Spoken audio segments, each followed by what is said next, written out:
Good morning, ladies and gentlemen. I hope you had a very good first night or second night here at Interlaken, enjoying the fresh air and the moderate temperatures. I hope you're not suffering too much, but we're having many things in our hands as the organizers. The weather we don't have in our hands. I am Harald Atmanspacher, and this is TSC 2019, the Science of Consciousness, an interdisciplinary international conference that is now running for a quarter century, since 1994. And this conference is on consciousness studies in the broadest sense you might imagine. Includes disciplines like mathematics, physics, biology, neuroscience, phenomenology, philosophy of mind, the arts, and whatever I have forgotten. This conference is one of the medium-sized conferences. It's not a neuroscience conference with about 20,000 participants, and it's not a small workshop, so it's somewhere in between. But even for this size, it is very important to have a healthy and sound budget. So what I want to do first is thank all those individuals and institutions who have supported and keep supporting this conference. Alvin Clark, the Center for Consciousness Science at the University of Michigan at Ann Arbor, the Center for Consciousness Studies at Tucson. That's the institution that runs this conference in every even year. Then Collegium Helveticum, that's the institution where I'm from. It's jointly operated by ETH and the University of Zurich. Then, of course, the Congress Center here at Interlaken, who are doing magnificent work for us, and also did it already. Then we have Consciousness Central TV. That's a TV company who films all the plenaries, so the plenaries will be available on the internet after sufficient time for processing the recordings. Then we have Dayal-Bak Educational Institute with Vishal Sani. That's the organizer of the East-West Forum that we had yesterday. So when we say interdisciplinary, we also mean intercultural. The Journal of Consciousness Studies, represented by Joe Edwards with a book table in the concert hall. Mani Baumik, who is the main sponsor also for the UCLA Center for Theoretical Physics. And finally, the Society for Mind-Matter Research, which you will experience again in one of the Friday sessions, because we are awarding a prize, the Mind-Matter Prize, to one of the participants at this meeting. That will be in the Friday morning, the second Friday morning session. So thank you all for supporting us and putting your donations. And of course, if there's anybody in the audience who would like to increase the amount on the plus side of our budget, then feel free and please approach me anytime. Some more announcements. For all of you who have prepared posters, we have over 200 posters for the two poster sessions tonight and tomorrow night. The poster walls for the first session tonight, these are poster numbers 100 to 114, will be prepared while you are listening to me. And so you can, for the rest of the day, you can put up your posters, and this will be in the concert hall. That's the same place where the coffee breaks take place. So after this session, if you go there, there's also a coffee break prepared for you. There are 3 poster walls at the front desk out there, and these poster walls contain, first of all, the daily program of the conference in a compact form. So this gives you a kind of quick orientation, what's going on, where, and when. Then we have several errata for the abstract booklet. I'm sorry for that, but things like that obviously happen. And these errata you also find on the poster walls at the front desk. The third thing is you can also use these poster walls for personal notes, like if you want to share a ride to somewhere after the conference or things like that. Personal notes means decent personal notes. Indecent notes will be removed immediately. Like, it's the same like on Facebook, right? Okay, I think this was everything for right now, if I haven't forgotten anything. And now what I want to do is introduce the first speaker of this morning session to you, Olaf Sporns. Olaf is one of the pioneers of a really exciting and fascinating field in neuroscience. It's called Connectomics. Connectomics studies not only the brain areas that are activated during certain cognitive tasks, it also studies, and maybe primarily studies, the connections. That's why it's called Connectomics. Connections between these brain areas with highly developed, very sophisticated techniques.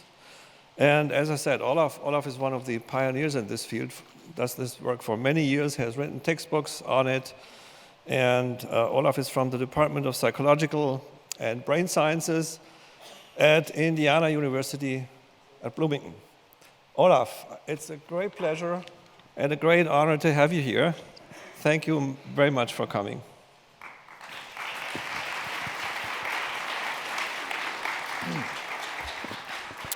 Thank you very much for the kind introduction and for having me here. My daily work is spent in brain imaging and brain connectivity, not so much in consciousness, but I do hope that some links to potential links to consciousness studies will become clear during my brief presentation.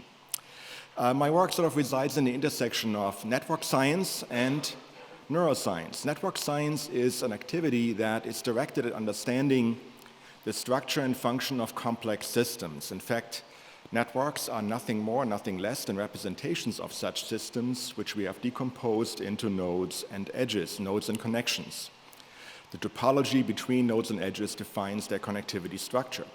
Network science has had many applications for the last decade or two in the social sciences and technology and in the biological sciences as well. Here's a couple of examples, a Twitter blog, a blog link network, red and blue. If you are from the United States, you know what those colors might refer to, and a network of interacting proteins in a yeast cell.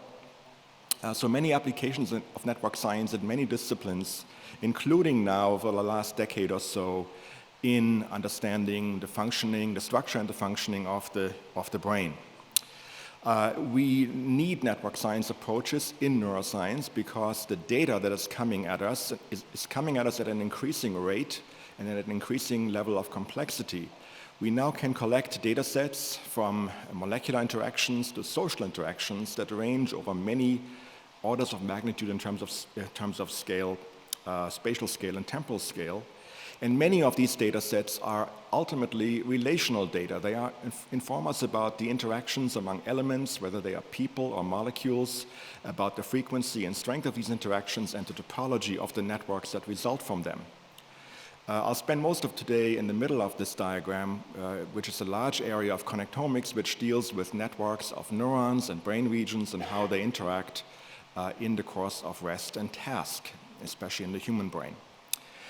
Network science is based in part on graph theory, which is an old, 250-year-old mathematical branch that deals with understanding topologies and network architectures in various ways. Some of the very simple ones I've shown here. I'll just want to briefly refer to the two aspects of descriptive network measures that are shown at the bottom of this diagram, because they are especially important for understanding of brain networks. On the left, you see a network that's been decomposed into two clusters, or modules as we call them, that are internally more densely connected and between more weakly connected. This partitioning scheme of partitioning this larger network into two clusters highlights the importance of highly connected network nodes, such as hubs, which are shown here, that are interlinking network modules with each other. These are obviously quite important for keeping modules interconnected and communicating with each other. And if deleted, such a hub, of course, there would be disruptions.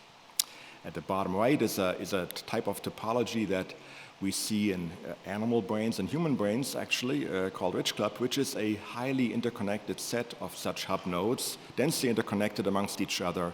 And this particular architecture might be of interest to people interested in consciousness. I'll show you an example of why that might be in just a minute.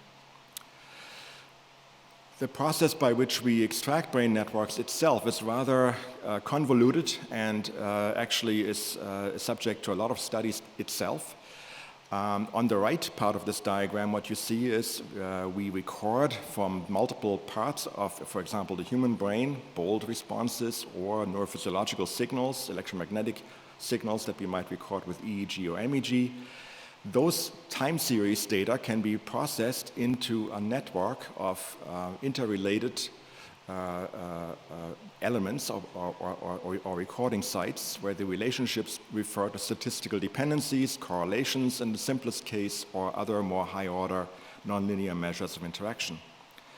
These types of functional networks can be processed into the kinds of network diagrams that I've shown you earlier and then subjected to network analysis.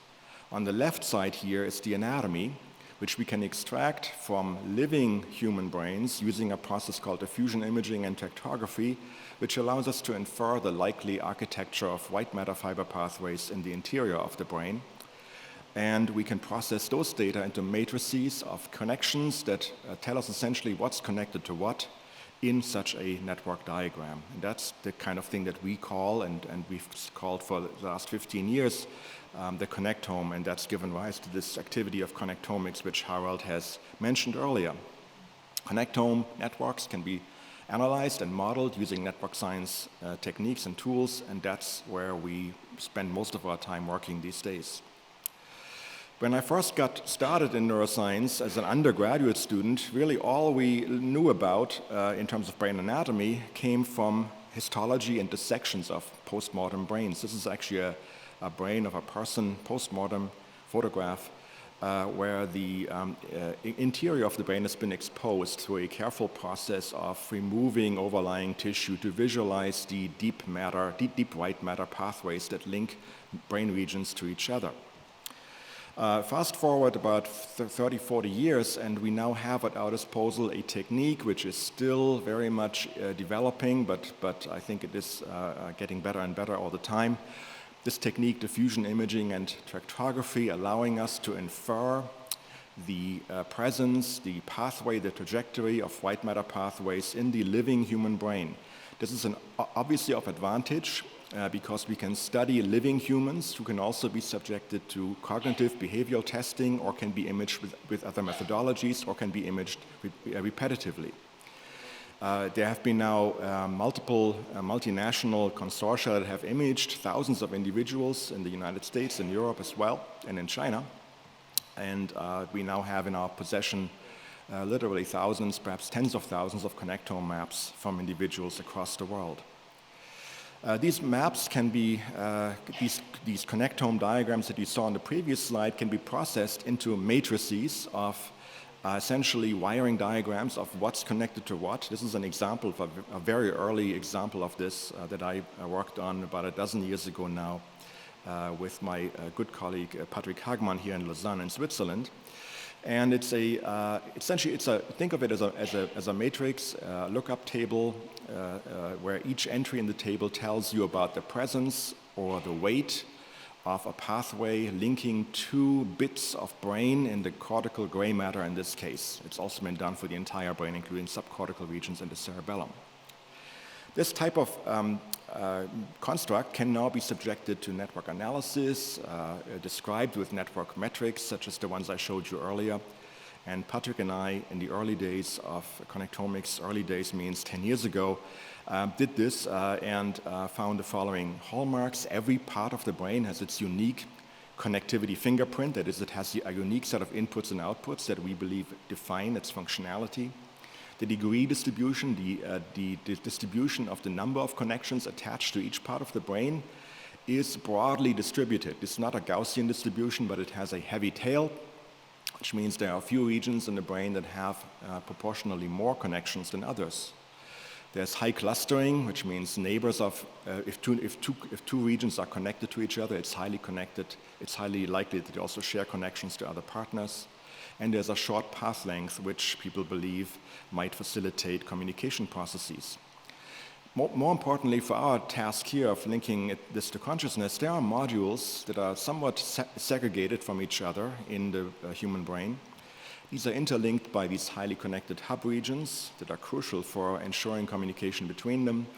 And these hubs are interconnected into a structural core, which is highly distributed, but also densely interconnected amongst its members. Now, this notion of modules and cores does ring a bell and also links back to some very early work that I've done a quarter century ago, hard to believe, and I want to briefly mention it here. I haven't talked about this in about a decade or two, so forgive me if I'm a little rusty, but back in the day, in the 90s, working with Jules Tononi and Jerry Edelman, we were very interested in information theoretic measures that could quantify how information is distributed in a network and how it's integrated. And we came up with a few different measures such as integration and complexity, briefly shown here. And part of our activity back then was trying to link these information theoretic measures to connectivity architecture. What are the types of connectivities that give rise to high information integration or high complexity? What types of networks might facilitate that? Because we had no empirical data at the time, or hardly any, we mostly carried out our work in computational studies and theoretically.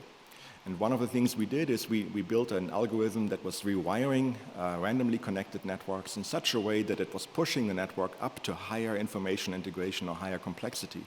The types of connectivities that you see in this little inset here that emerge, for instance, facilitating high complexity, are very reminiscent of a modular architecture, what we now would call a modular or community network.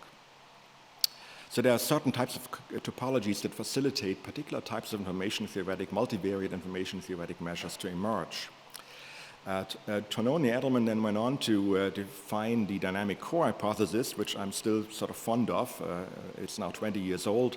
That related connectivity to consciousness, where they posited that there was a causally connected, coherent core of brain regions and neurons that were distributed but highly bound together through dynamic activity, undergoing episodes of coherent firing that lasted on the orders of a few hundred milliseconds, and that this integration segregation balance was continually shifting and would define the different patterns that emerged that might have to do with consciousness.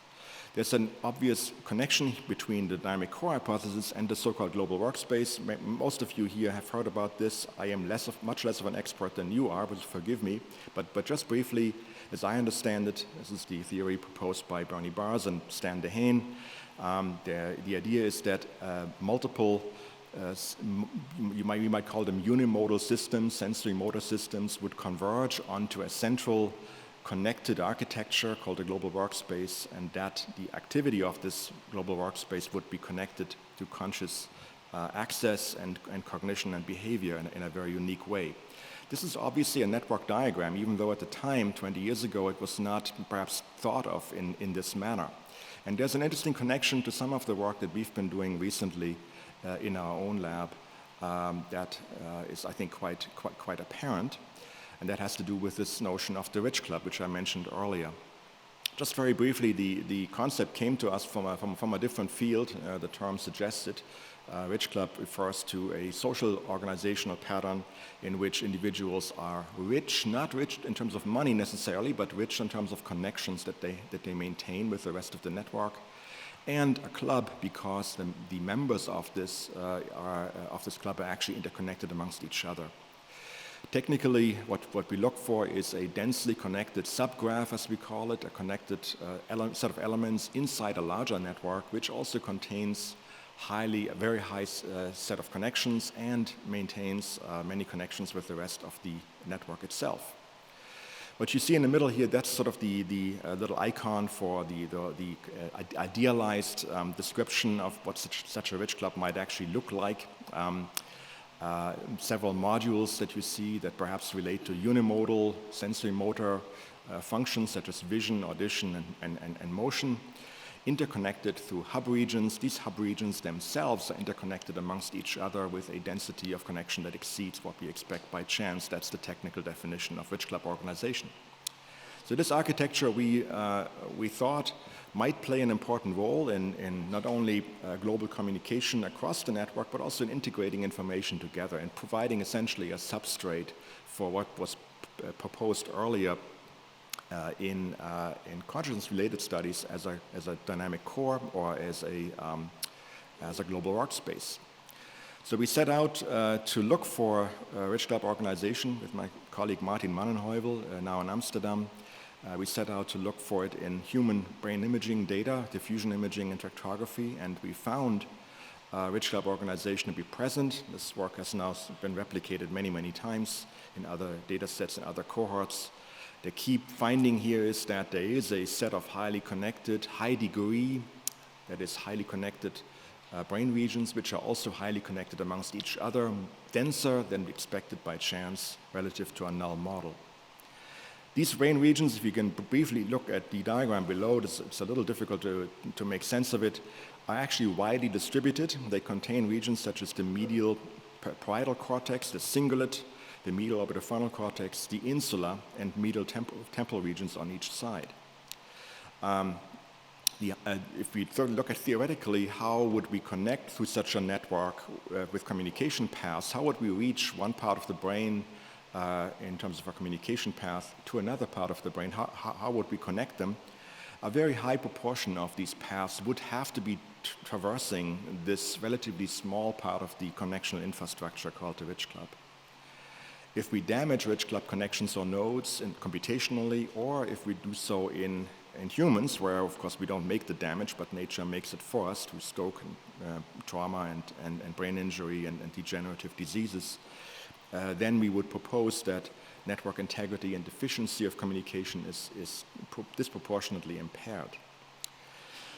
Just to show how this relates to dynamic measures of how neurons and brain regions interact with each other, here's a sort of a summary diagram of anatomy on the left. In this fancy diamond description on the left side of the diamond is the anatomy, connections between different parts of the brain that have different roles to play in different cognitive operations.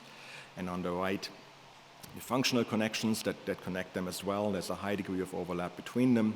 We think of the rich club as an anatomical substrate that binds together the activities of different functionally specialized systems and allows them to interact dynamically as humans engage in different cognitive operations. Just to be sure, is that sort of rich club, a human specialty? It is not. Rich club organization has in fact been found in in very many brain networks that have been assembled now in so-called model organisms such as non-human primates, Drosophila, rodent brain, all the way down to invertebrates such as the nematode C. elegans. And rich club organization appears to be present in many of those species.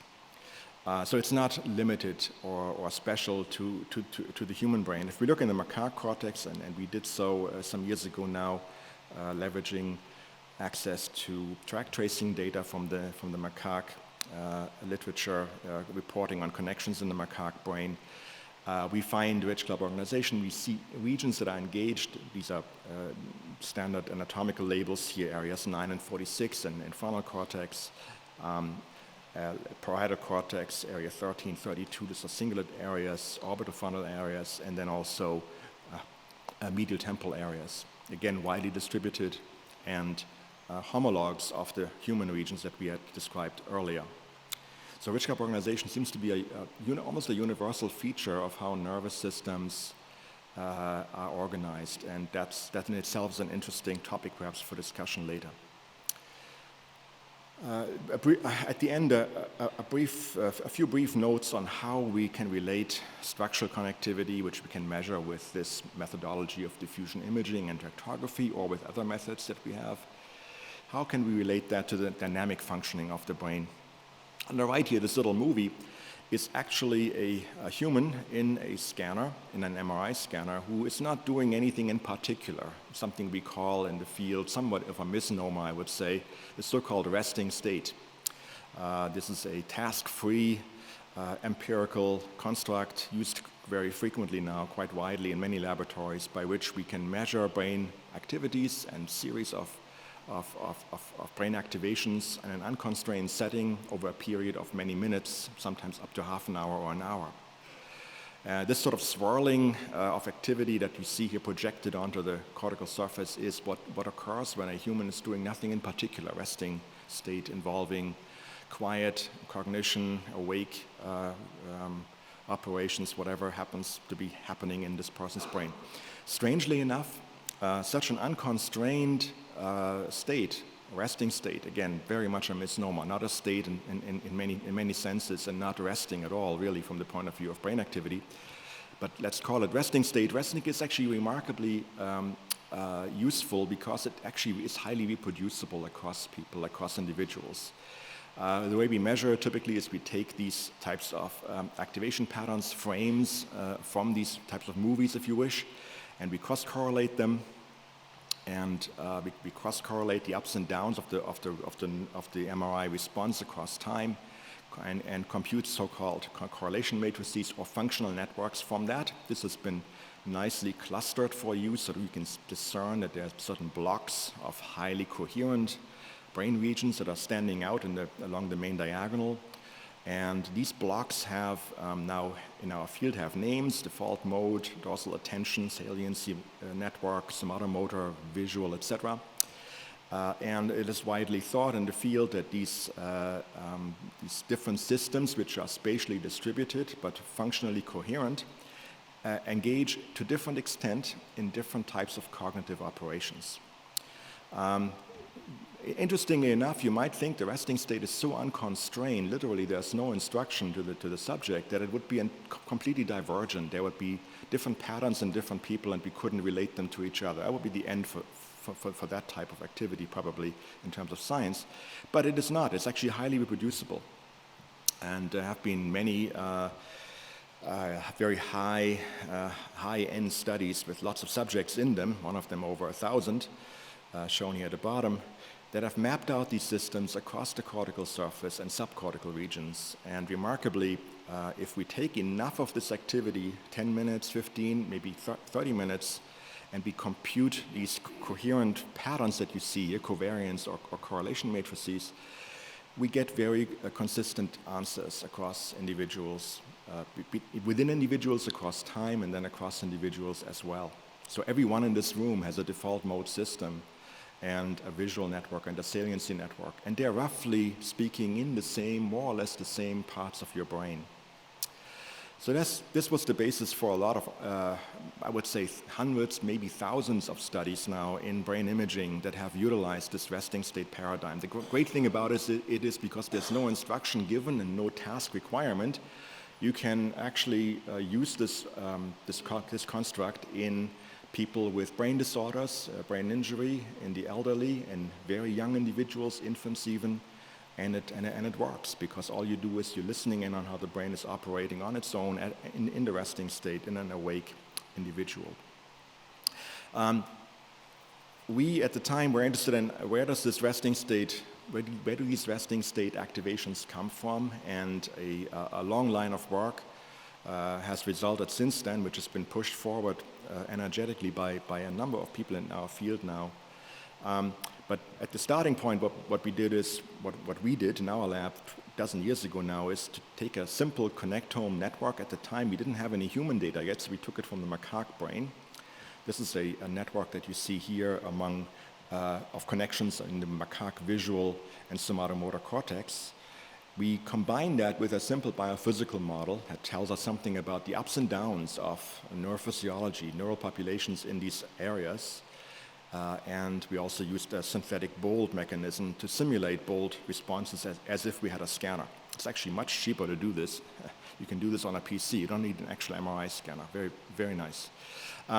Doing this work gives us time series, which we can then process in the same manner as we do process bolt signals. And we get simulated bolt signals, essentially a simulated brain scan, if you wish, in this case of a portion of the macaque brain. And happily, even though we had no macaque empirical data available to us at the time, later on we were able to compare these patterns to what actually was recorded in the macaque cortex during rest, actually during anesthesia. And the patterns looked roughly similar, with a decent amount of variance shared. Since then, others have pushed this work forward in much more, in many different directions. So I think I'm close to the end. I just want to leave you with a few ideas to throw out here, maybe to discuss later. So Connectomics, as Harold mentioned, is on many people's mind, no pun intended. It begins with measuring structural connections, and to the extent that our measures are accurate, they're not totally accurate currently, but they are getting better over time. We can do so now in humans, and we can build these connectome networks that look like a wiring diagram. But of course, ultimately, we want to know what the brain is doing. So on top of that, we're proposing there is another layer, which is communication, what we call communication dynamics, which is the spatiotemporal flow of communication events, of signals being sent between neural populations along these wires, along these fiber pathways, unfolding along these structural connections. And at the top, for us at the top, in MRI, for instance, we have functional connectivity, which is something we can measure non-invasively, that tells us something about the effects, the outcomes of communication dynamics underneath. Importantly, that middle layer of communication dynamics, which really is the more causal flow of information, the interactions between neural populations that are directed, that are impactful in terms of changing neurons' behavior and ultimately, hopefully, cognition and behavior as well in humans. That layer is inaccessible to us. There's a huge gap in our understanding. We have data on the left on structural connectivity, we have data on the right on functional connectivity, but we do not have any empirical data really that allows us to track directly those causal networks, very fast-moving, very dynamic, in the middle.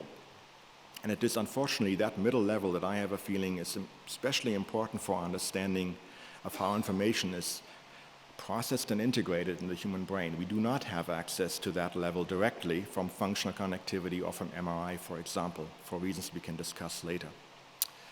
So the picture that we have now in our field is that the term segregation integration are actually being used quite widely now to refer to states of brain networks that are more broken into pieces and more globally coherent. And because we now have ways of tracking networks across time in fMRI with a time resolution of about 1 minute, no faster than that, unfortunately, in MRI. What we can then see is that these network states differ across time. So segregation integration are not fixed concepts in some ways. They are fluctuating. They are continuously interacting with each other, and that whole activity is called dynamic functional connectivity. And there's a whole lot of papers now being written on how that might relate to cognition and behavior and disease states of the brain as well.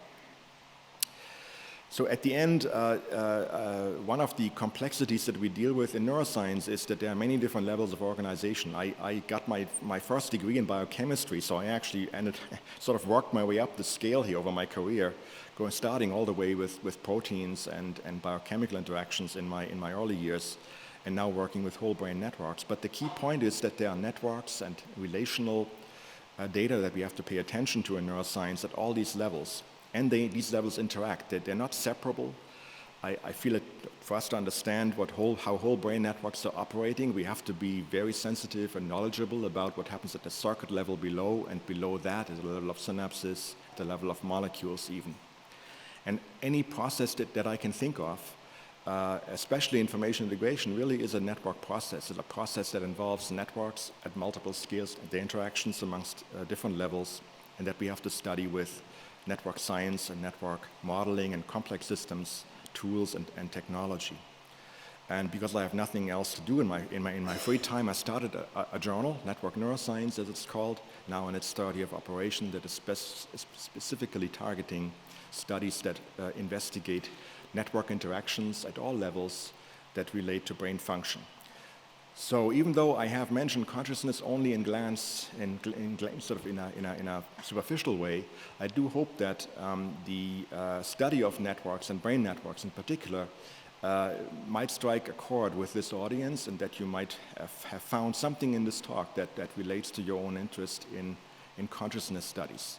So thank you, Harald, again for having me, and I look forward to the discussion, which I believe we have after the talks, right? After the talks. Okay, thank you very much.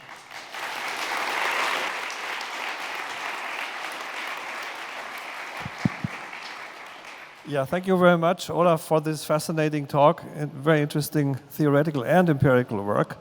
And you have seen the terms information integration in several of the slides that Olaf showed. And this may give rise to some of the questions that we have after all three talks in this session. So the second speaker in the session will be Mark Solms. Mark is from the University of Cape Town in South Africa, Department of Psychology. But this doesn't mean that he often is at home in his department. He's traveling a huge amount of time. And so we're very happy to have you here today. Mark is the founder of a very interesting field of research at the border between neuroscience and psychoanalysis. He started off as a Freudian, but as you told me once, it has become more and more important to your thinking what Carl Jung actually did in his work. Thank you very much for coming, Mark. I know this is an unfair task now. Thanks very much, Harold. So I'm wanting in this brief presentation to suggest a different approach we might take to the famous or infamous hard problem of consciousness. My talk revolves around the observation that we've been focusing on what might aptly be termed a derivative form of consciousness insofar as we are focused on cognition. Cognitive forms of consciousness, cortical forms of consciousness, particularly perhaps the model example that we have traditionally used, visual consciousness. These are all derivative forms. Vision, cognition, cortical functioning, forebrain functioning is an intrinsically unconscious process. My central argument is that we might be better served, we might make the hard problem a little less hard than it has to be if we approach it that way. We might make it a little easier to solve if we focus instead on consciousness itself. That is to say, on the brain stem processes that modulate those forebrain processes and thereby render them conscious. So that's the essence of my argument. There it is in summary form, and I'll start with the first of my 5 points. I want to draw attention to, I want to remind you of what the hard problem of consciousness is, but I want in particular to draw your attention to the central place that the argument plays, the argument that a functionalist approach to consciousness doesn't work, that we can't explain what it is like to be conscious, the phenomenal feel of consciousness using our regular cognitive tools. So here is a brief statement of the hard problem. You'll see the emphasis is on the phenomenal something it is like, on the experiential feel of consciousness. This is what, according to Chalmers, we have no good explanation of how and why it arises. No good physical, mechanical explanation as to how and why this arises. Chalmers' argument is derived from a tradition in which Thomas Nagel plays a central part, And he puts it very beautifully. He says, an organism has conscious mental states if and only if there is something that it is like to be that organism, something it's like for the organism. And Nagel says that from the physicalist point of view, we have no clue as to how this comes about. So my aim is to provide such a clue. So here's the question that we're addressing. Why and how is there something it's like to be an organism, something it's like for the organism? Can we begin to try to answer this question? The point about functionalism is stated here. Again, this is a quote from David Chalmers, where he says that unlike the normal cognitive functions, by contrast, the hard problem is hard precisely because it's not a problem about the performance of functions. The definition of the functional mechanism of language or memory or whatever is the solution of the problem of how these other cognitive functions work. And David's argument is that in the case of consciousness, in the phenomenal first-person subjective feel sense of the word, that the delineation, identification, explication of the functional mechanism doesn't explain why it feels like something. And that's why he famously says, why doesn't all this information go on in the dark, free of any inner feel? What is often cited in this connection is the knowledge argument, that is to say, the story about Mary, the visual neuroscientist, who knows everything that there is to know about the physics and physiology and anatomy and functional mechanism of vision. But until she's actually experienced the qualia, in her case, the qualia of color vision, which she was deprived of, having not herself experienced these qualities, her functionalist, mechanistic, physicalist knowledge of how vision works doesn't begin to predict what it is like to actually have such visual experiences. And so when she, for the first time, does have such experiences, she learns something utterly new about vision. In other words, the mechanistic functionalist account does not explain, does not predict these attributes of vision, which somehow then, the conscious attributes somehow then exist in some parallel universe outside of normal science. Often cited in this connection also is Hume's inverted spectrum argument, which is that if you were to invert the blue and the red qualia in color vision, it would make no difference. If you saw blue when I saw red, it would make no difference. The qualia seem to have no place in the causal mechanistic way in which we normally explain these things. So this is the whole point. This is the problem. The ordinary approach that we take in cognitive neuroscience doesn't seem to cut it when it comes to consciousness. So here's the functionalist problem. Why is the performance of these functions accompanied by experience? Why doesn't all this information processing go on in the dark, free of any inner feel? The inner feel doesn't seem to make any difference. Now, interestingly, David Chalmers doesn't say that this problem is insoluble. And he, in fact, suggests a new approach of his own. It's a metaphysical approach, one which might be called property dualism or even dual aspect monism, in which he speculates that information processing has inherently two different aspects, two different properties, an internal and an external one. The external one is the physical manifestation of information processing, and the internal one is the feel, the something it is like. That this, for David Chalmers, is an intrinsic property of information. So let's use that as a sort of foil for an alternative approach. The problem is that most cognitive information processing does not have an inner aspect, does not have an internal aspect. And I say this not from a metaphysical standpoint, but rather from an empirical standpoint. One of the major discoveries of cognitive neuroscience over the last few decades was precisely this point, that most cognitive information processing does go on in the dark. Here's a famous review chapter by Kielstrom which makes that point. And this doesn't apply only to the non-declarative memory systems. It applies also to cortical cognition. For example, color recognition, color discrimination does not require consciousness. This is experimentally demonstrable. Face recognition does not require any awareness at all on the part of the research participant who's recognizing and discriminating faces.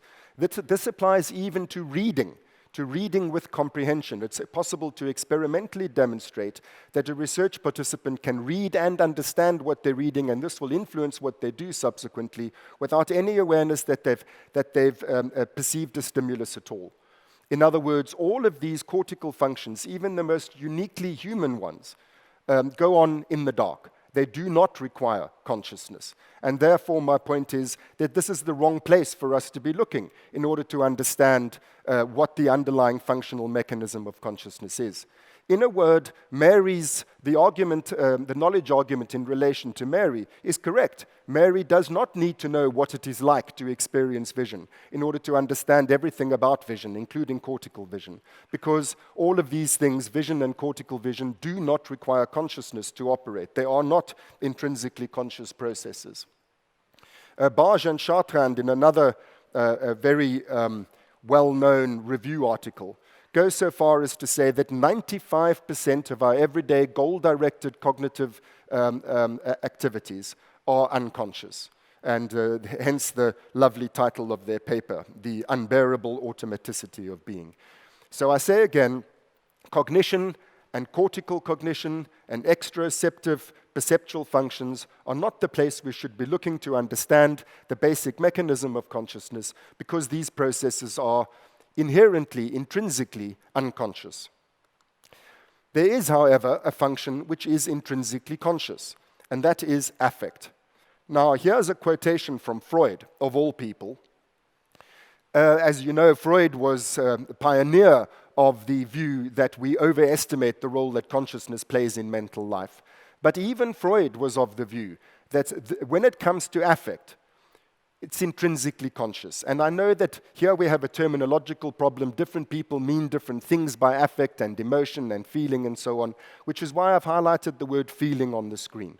What I'm saying is that feelings must be felt. It makes no sense to speak of a feeling that you do not feel. Therefore, if we want to understand the mechanism of consciousness, let's begin with the one a mechanism which must explain what it is like, why it feels like something, because feelings only exist so that we can feel them. I don't mean this only in a semantic sense or in a logical or conceptual sense when I say that feelings must be felt. I mean this empirically too.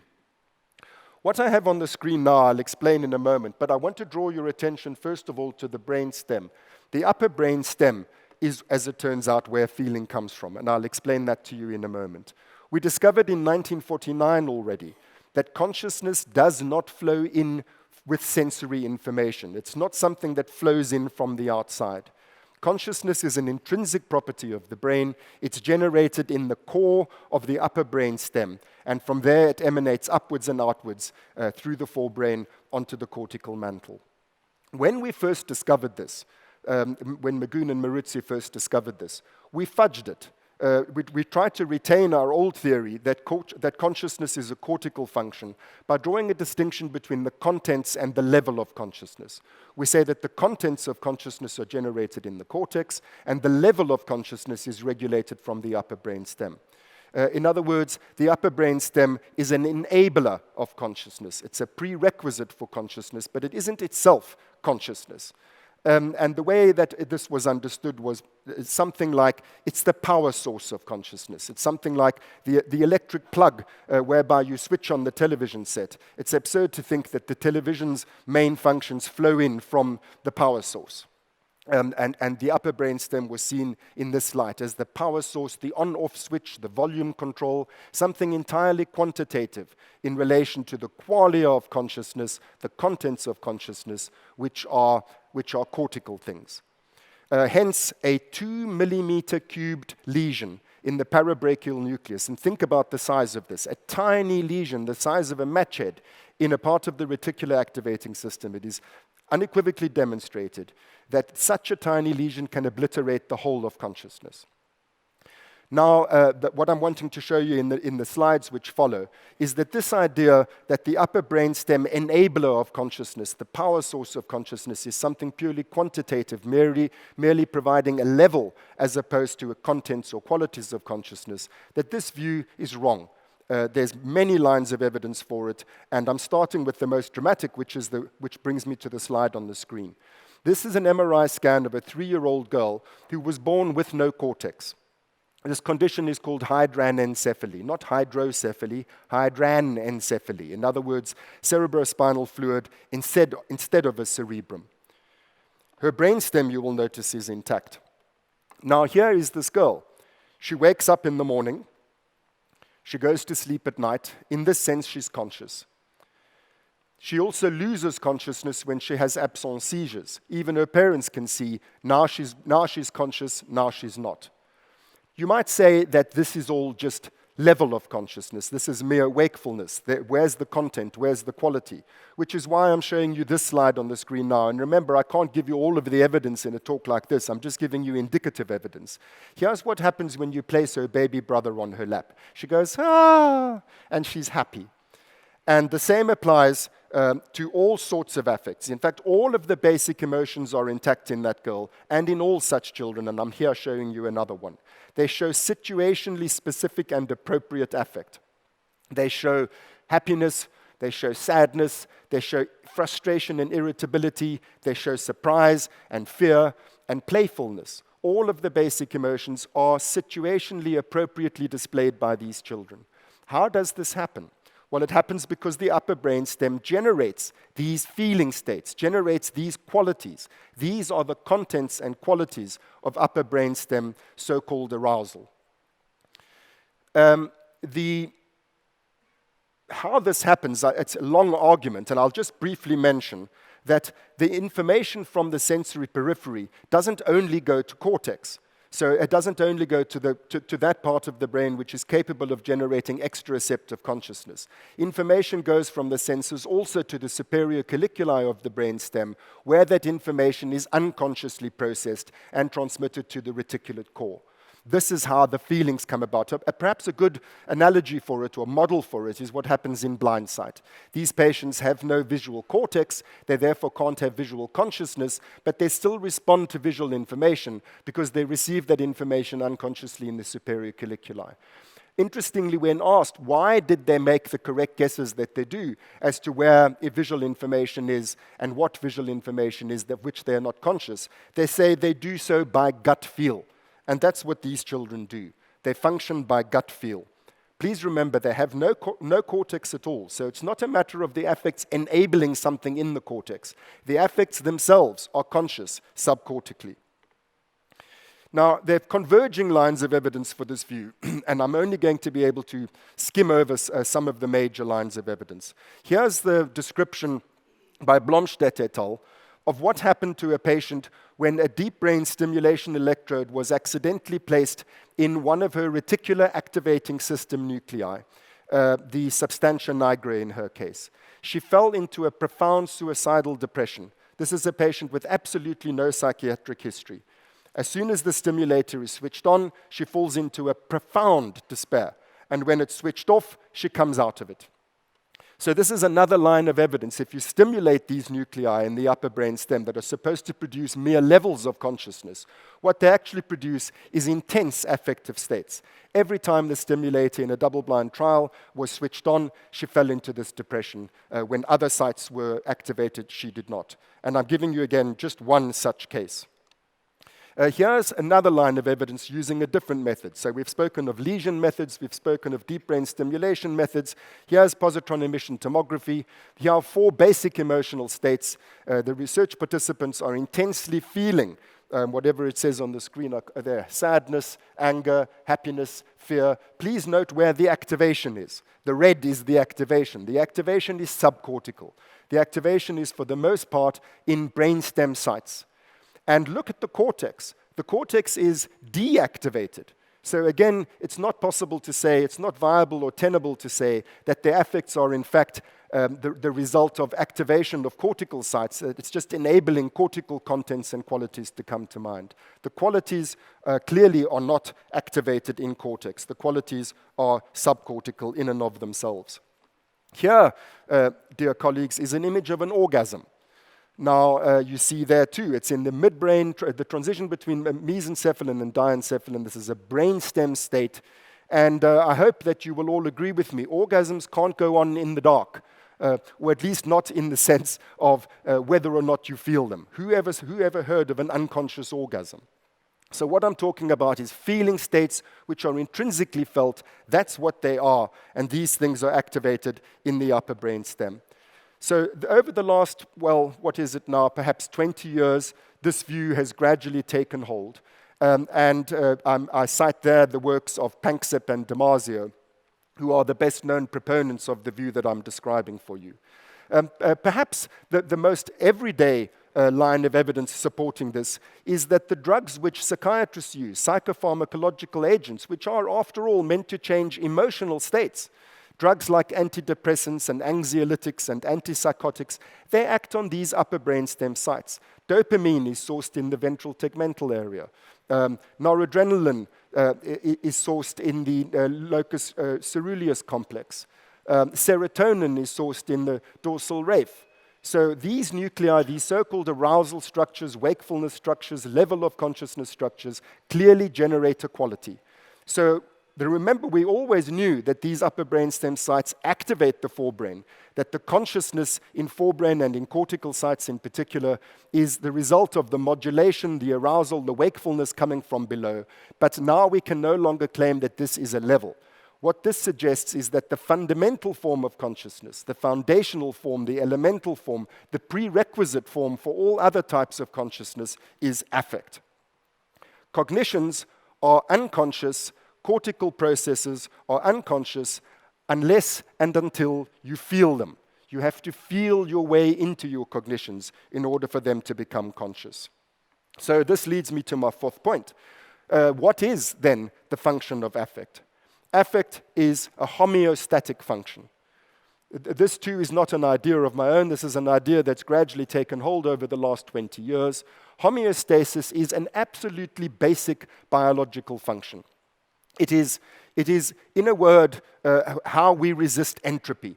It defines the difference between living and non-living things. Living things resist entropy.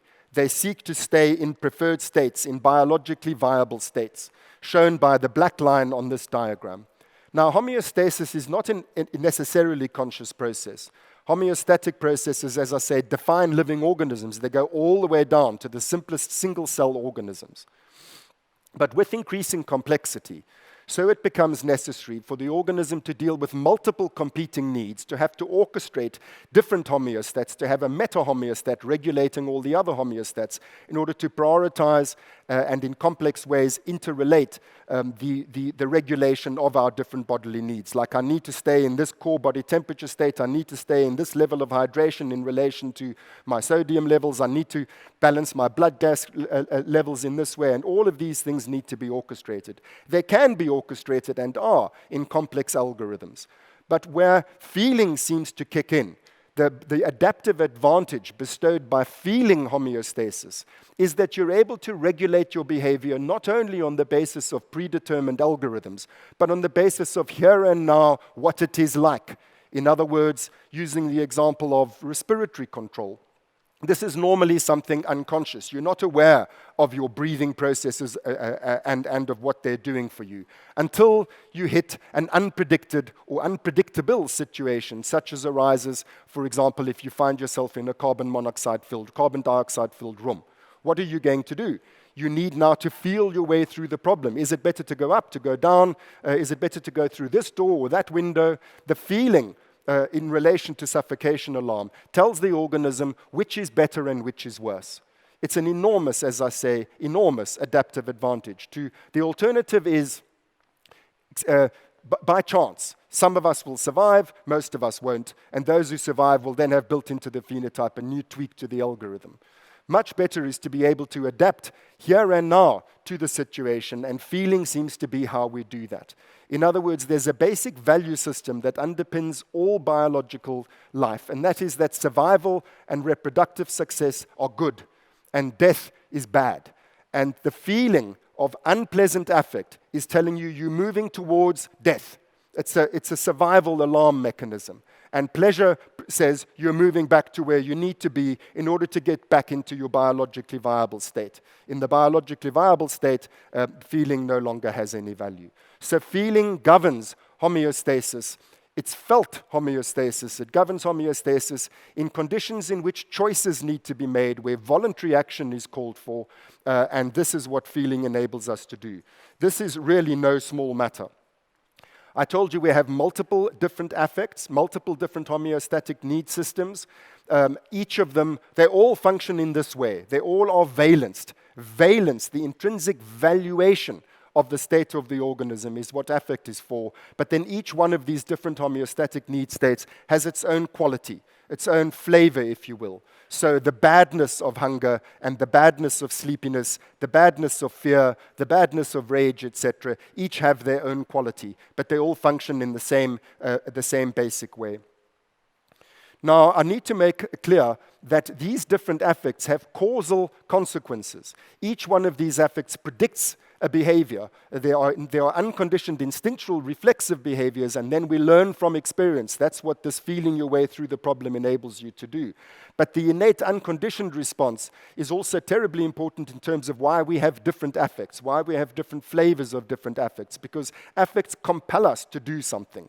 And here you see something of the difference between these upper brainstem mechanisms and the cortical cognitive ones I spoke of earlier. Imagine the inverted spectrum argument in this instance. If you swap fear with separation distress, then what would happen is that the organism would approach a predator with its arms outstretched, saying, "Mummy." In short, it would die. So here, the qualia have causal consequences. These things function entirely differently from extraceptive cognitive information processing. So I remind you of one of the questions that we're asking ourselves. Why is the performance of these functions accompanied by experience? Why doesn't all this information processing go on in the dark, free of any inner feel? I hope that you can see this begins to suggest an answer to that question as to what feeling is for. It's intrinsically felt, it's intrinsically qualitative, it's intrinsically valuative, and it has existential implications for the organism, and it adds enormous causal consequences in terms of the range of options, the capacity for choice, the capacity for voluntary action. This is why it doesn't go on in the dark. Now, at this point, philosophers introduced the conceivability argument, that it's conceivable that the same thing could be done without consciousness. That's true. It's also conceivable that ambulation could occur without legs. But legs work very well. So once they evolve, they are conserved. And I suggest the same thing happens with affects. Okay, I'm not sure how I'm doing with time. How much more time do I have, Harold? 1 or 2 minutes, my God. Okay, well, then that's a disaster. 3. So I'm afraid I'm not going to be able to finish everything I wanted to do. I was very excited to come across this paper of Carl Friston's in 2013 in one of the journals of the Royal Society called Life as We Know It, where he reduces the mechanism of homeostasis. The organism needs to have a predictive model of the outside world, and this predicts what it must do in order to, on the basis of its understanding of the outside world works, in order to change its sensory states. And errors lead to Bayesian updating of that model. I said to Carl, if this mechanism is the mechanism that describes homeostasis, the behavior of these upper brainstem nuclei, then the same thing must apply to consciousness, because consciousness is just an extended form of this mechanism. And so, because I have no time, in fact, I'll have to end by suggesting you read this paper in your journal, in the Journal of Consciousness Studies. We published it last year. It's called How and Why Consciousness Arises. And the essential point, which is all I have time to make, is that there are 2 different ways in which you can deal with error. You can either change what you do, or you can change your prediction. And what we said in this paper is that there's a third thing that you can do. It's not only changing what you do or changing your prediction of what's going to happen, you can also change precision weighting. Precision weighting is a confidence level, the confidence you place in your prediction. And the greater your confidence in your prediction, the lower your confidence in the error signal, and vice versa. The modulation of this is what the upper brainstem structures do. I wish I had more time to be able to explain this to you, but basically every action which is selected by the affect, with each affect comes an obligatory action, a compulsive action tendency. This brings with it a predicted context. In the upper stories, in the forebrain, long-term memory predicts a context within which this action is going to unfold. Remember, this is a voluntary action because of the uncertainty. That's the whole point here. There is no fixed algorithm to deal with it. And the upper brainstem modulates. This modulation is just postsynaptic gain. That's all that it is. It modulates the precision in the cortical neurotransmission signals, which are intrinsically unconscious things, and it palpates them, as it were, with affect. Where things are increasingly turning out as expected, that's good. Where uncertainty prevails, that's bad. And this is how the upper brainstem feels our way into cognition. I'm afraid there's a very great deal more that I needed to say. I'll just give you hints there, and there, and there, and there. And thank you very much. Bye-bye.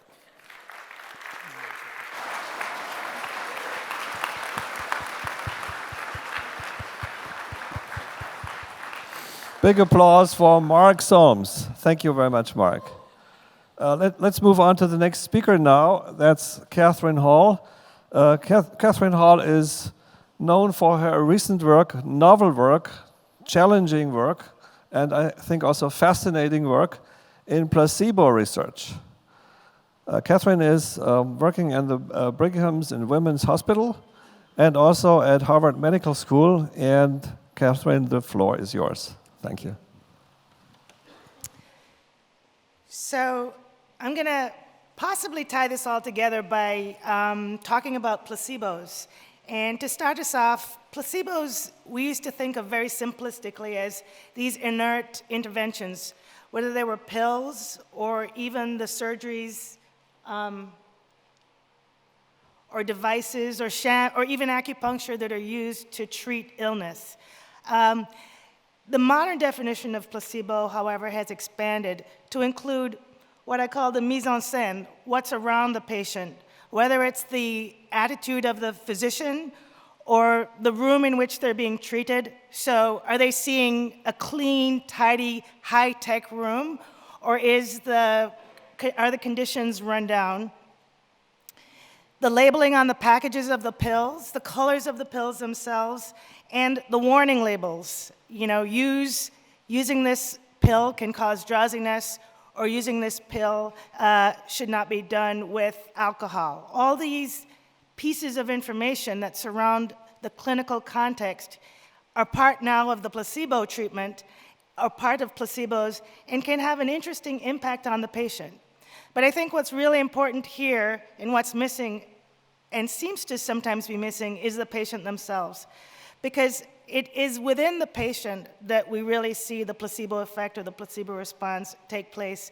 And it is the emergent properties of how the patient views and experiences all that's around them in the clinical context that determines what type of placebo response they have. So today I'm going to just give you a brief history of the placebos in clinical medicine, because I think it really informs how we think of them today and how they've really shaped biomedicine and even drug development. So placebos were basically, way back when, the people who would mourn for you were basically hired to mourn for you because people didn't want to have open displays of strong emotions when you passed away. This term came to be associated with a sham or a fake treatment. But up until after World War II, using placebos to treat people was totally fine. We have Cabot, a very famous Harvard physician, speaking of using placebos by the bushels to treat them. It was very accepted and understood that if you didn't have a treatment for a patient, you could use a bread pill, you could use saline water, you could do some kind of ritual procedure to help them feel that they were getting a treatment. And the way this worked was they thought it would put them at ease, it would relax them, it would inspire confidence in the physician. But another interesting use of placebos before World War II was in basically seeing if a treatment was sham or real. And there are two wonderful examples of this in our history. One is with Anton Mesmer, the father of mesmerism, which would then go on to become hypnotism. And it was noticed that Mesmer, who developed what he called animal magnetism, would basically go up, usually to wealthy women who were, engaged in this treatment, and using his animal magnetism would somehow, send them into paroxysms which were somehow healing.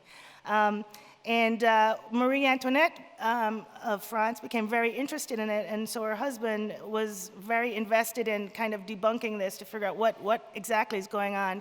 And he formed a very prestigious group of scientists. He had them basically come and test sham mesmerism versus real mesmerism. And the finding, I think, is very important to our history. What they found was not that mesmerism was fake and didn't work. Mesmerism worked really well, but it worked just as well as sham mesmerism. And the same is true for the Perkins tractors. There was a physician who started off in Connecticut and then moved to Bath and sold what was called the Perkins tractors, which were really nice sculpted pieces of metal. You can see them right here. And what he would do, he would draw these over the patient and somehow kind of vaguely ascribe it to the electromagnetic properties of these tractors. And what was amazing was the results that he got and the amount of people that had amazing benefits. People who were paralyzed, people who had rheumatoid arthritis, people could walk again using these tractors. So again, led by a physician in the UK named Haygarth, they did another inquiry using sham tractors and real tractors. And Haygarth has this wonderful epigraph here called Imagination and the Use of Fictitious Tractors. And again, when you read this, I would, it's on the web. If you have, some free time on your flight home, take a read of this. The stories were very compelling. People got amazingly better when they used these tractors. It was, miracles, miraculous. And he writes about this in this piece. What's compelling to me, though, is that the message was that tractors work, but sham tractors work just as well. And that's it. They've proven that this is a sham, but what about these patients? They literally walk away from the patients, and they don't necessarily say, okay, maybe we should be using these tractors or these sham tractors in some form to help all these patients with all these maladies. And I think that encapsulates what we've done in drug development, in biomedicine. We've basically turned a blind eye to a very powerful technology, if you will. Our ability to have placebo responses has tremendous power. And this was really well described by Henry Beecher in 1955. Henry Beecher was a scientist at Mass General Hospital in Boston, and he was on the front lines in the war, and basically when they ran out of morphine, they gave the soldiers placebos to, again, great responses.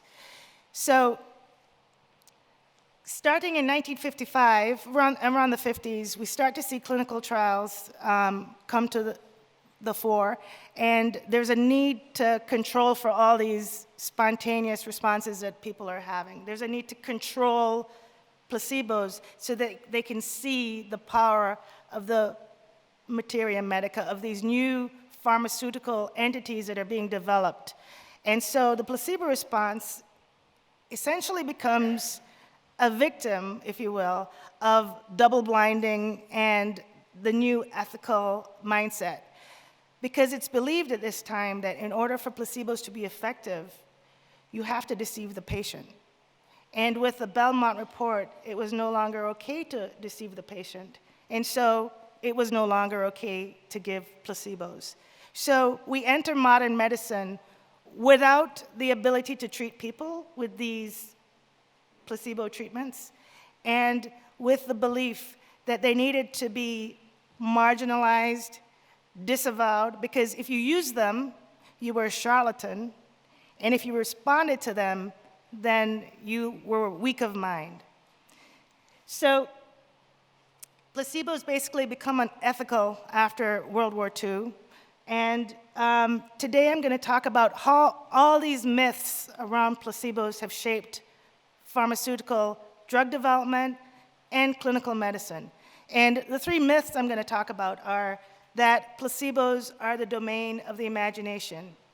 And then I'm going to talk about how for many, many years it was believed that deception was required for placebos to work. And finally, the whole premise of randomized clinical trials is that the outcomes in the drug treatment arm and the outcomes in the placebo treatment arm are additive, in that you can simply subtract outcomes in the placebo arm from the drug treatment arm, and that will tell you the efficacy of the drug. And this simplistic approach, I'm going to show you evidence that it is not helping us, it's not working, and we need to rethink it. So the evidence that placebos are not just from the imagination started to come in around the 1970s, 1980s with pharmacological experiments where on the left you see data from Levine, Gordon, and Fields, where they would be studying molar extractions, and what they found was that placebos, saline injections, work just almost as well as morphine for some patients.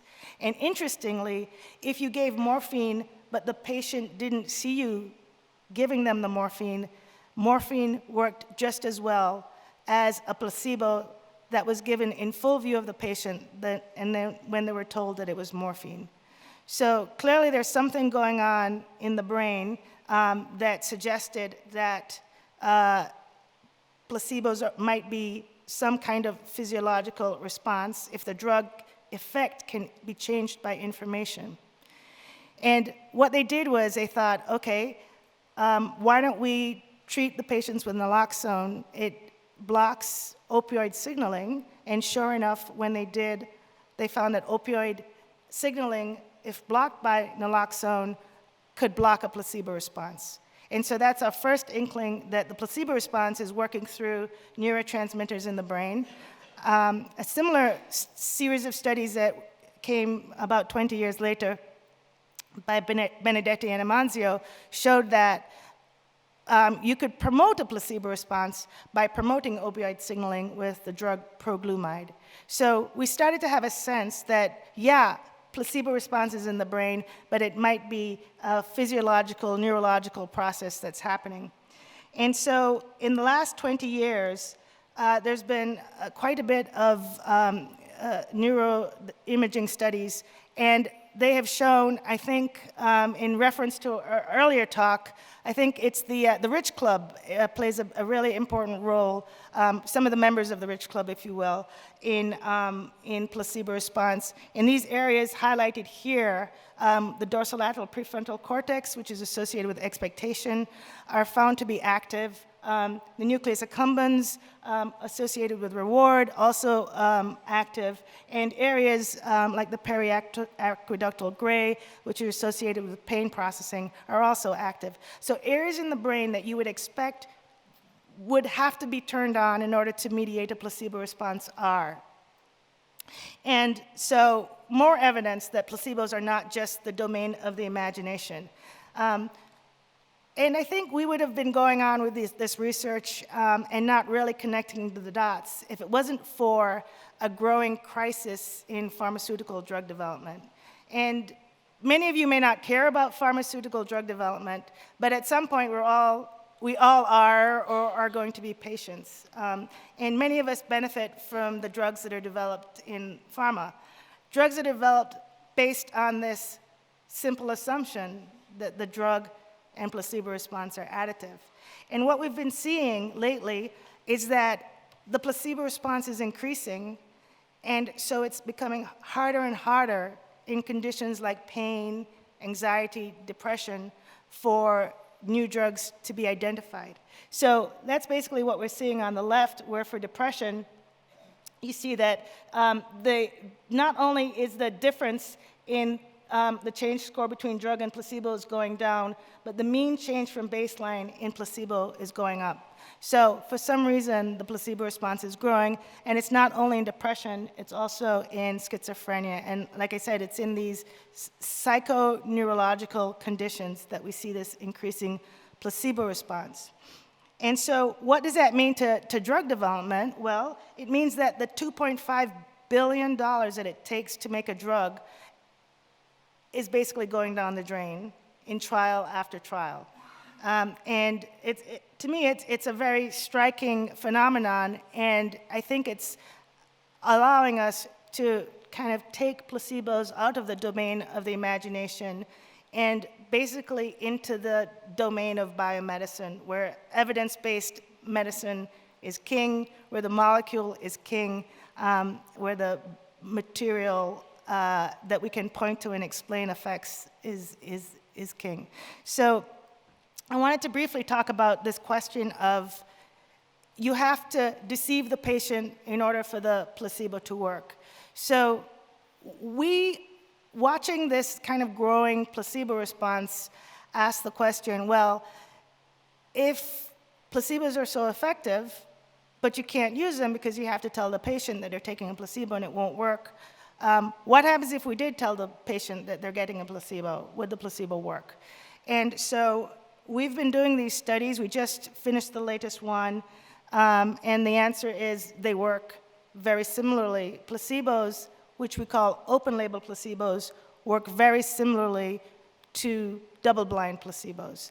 And the way we do it is very interesting. We use what we call a placebo induction, which is not too dissimilar to the discussion that patients have with their physician before they're prescribed a new medication.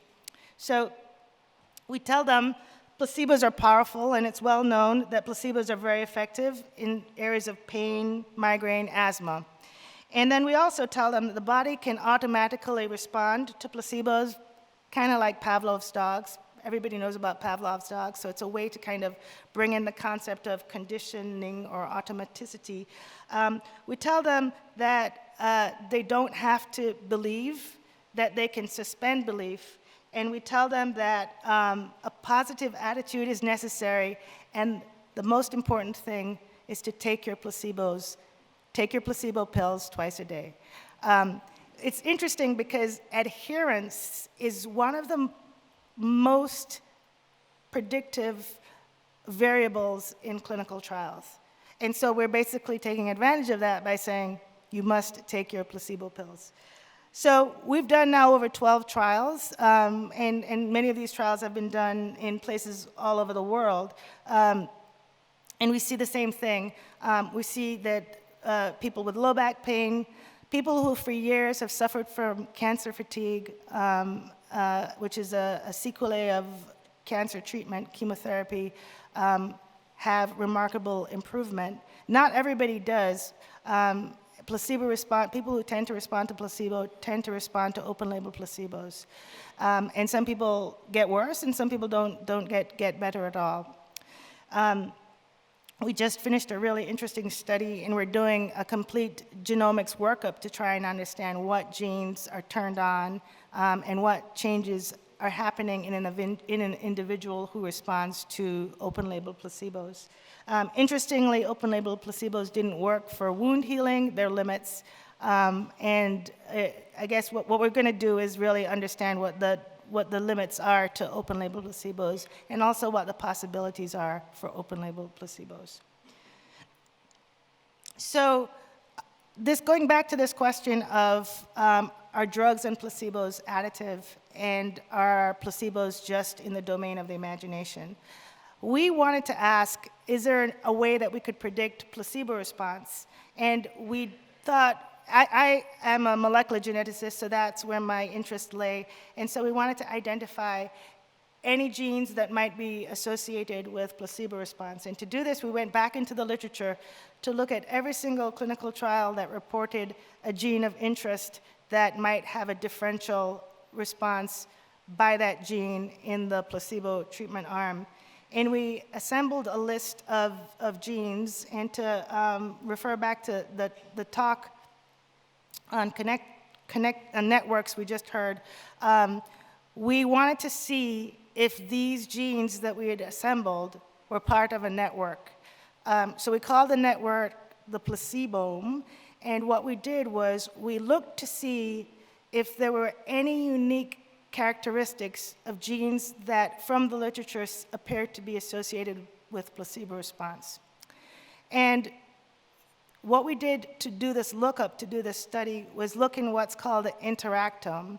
And we just heard a little bit about the interactome. The interactome is the constellation of all protein-protein interactions.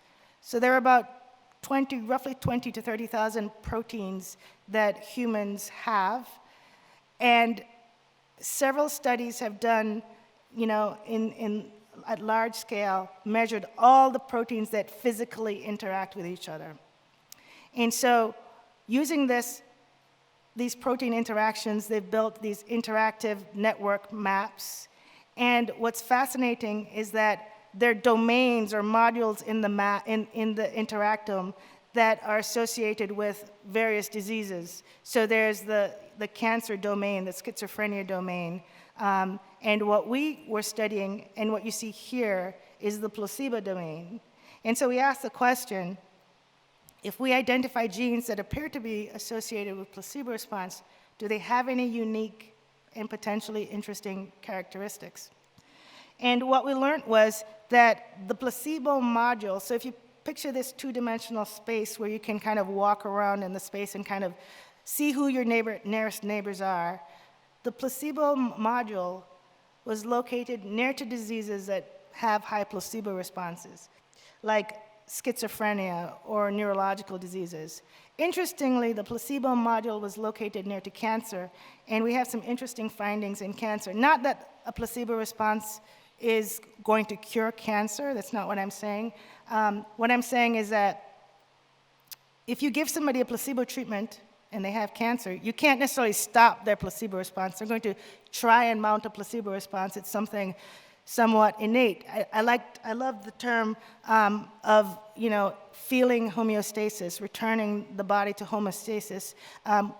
That's, I think, a primary drive, and that's what we see. So it was surprising, but I think more kind of hypothesis generating to see the proximity of the placebome to cancer. So interestingly enough, the placebome is also really near to a lot of drug targets. And these drug targets include analgesics, antidepressants, basically drugs that are tested in trials where we see high placebo response.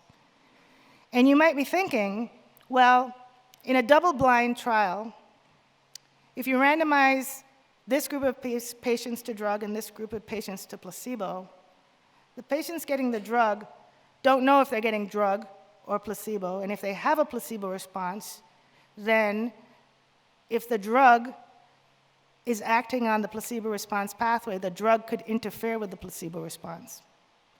And if the drug modifies the placebo response, how do we interpret or understand what happened in that trial?